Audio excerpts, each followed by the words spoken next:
अगर कोई कहता है कृष्ण भगवान में हमारा मन नहीं लगता, जप के समय मन इधर उधर चला जाता है, जप करो और कृष्ण लीलाओं का चिंतन करो।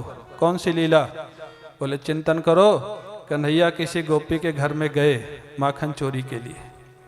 उन्होंने देखा मटकी ऊपर छींके में बंधी हुई है, जैसे लटके हुए ना हरे कृष्णा जहाँ लिखा, ऐसे ब्रज में छींका बोलते, छींका आप लोग समझ गए होंगे, मिट्टी की मटकी उसमें लटका देते थे ऊपर, कुत्ता बिल्ली बच्चे न पहुंचे, ऐसे मटकी लटकी हुई है छींके में। कन्हैया ने देखा वो पहुंच नहीं रहे, पीछे का दरवाजा खोला घर का तो एक बछड़ा बैठा था, बछड़ा अंदर आ गया, बछड़े को मटकी के नीचे खड़ा कर लिया, बछड़े की पीठ पे चढ़ गए, मटकी तक पहुंच गए, एक हाथ से मटकी पकड़ी, दूसरे से माखन निकाल के खाने लग गए।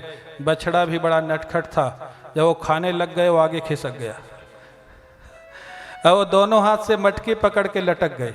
वो मटकी में लटके हुए हैं बाल कृष्ण। हमारे गुरु जी कहते हैं वो लटके हुए बाल कृष्ण का ध्यान करो। जो मटकी में लटके हुए मैया मैया मैया मैया कह के पुकार रहे हैं, उसका ध्यान करो और कृष्ण नाम का जप करो, आपका ध्यान कहीं नहीं जाएगा। हाँ, जीवंत ध्यान करो, जीवंत ध्यान करना चाहिए। मूर्ति का ध्यान करना ठीक है, छवि का ध्यान करना ठीक है, लेकिन जब लीला चिंतन होगा, हाँ, जैसे महापुरुषों को होता था, हरिदास जी को होता था, ग्वारिया बाबा को होता था, फूल चोर बाबा को होता था, कितने ब्रज में भक्त हुए हैं जिनको लीला चिंतन होता था। हाँ, ठाकुर की लीलाओं का दर्शन होता था, रास लीला का दर्शन आज भी होता है ब्रज के संतों को।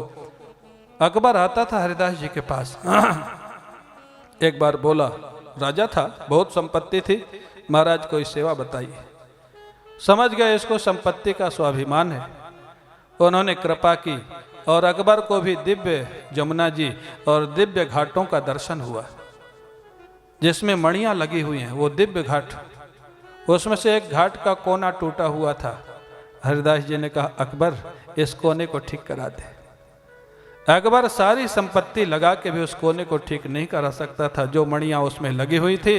अकबर साष्टांग लेट गया, माफ करिए मेरे को संपत्ति का अभिमान था इसलिए मैं बोल गया। हाँ, ये महाराज महापुरुषों को जो दर्शन होते हैं लीलाओं का, ये जो महापुरुष घंटों एकांत में बैठे रहते हैं, ऐसे मत सोचना कि वो एकांत में बैठे रहते हैं। पूज्य राम किंकर जी का एक वाक्य है, भक्त अकेला कभी नहीं होता है।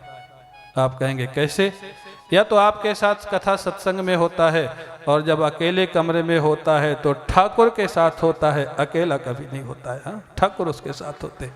हृदय शुद्ध होगा, फिर कोई महापुरुष आएगा, सदगुरु आएगा और देखेगा इसका जीवन शुद्ध है। दुनिया में कोई लाग लपेट की शेष नहीं है, कोई अहमता ममता शेष नहीं है।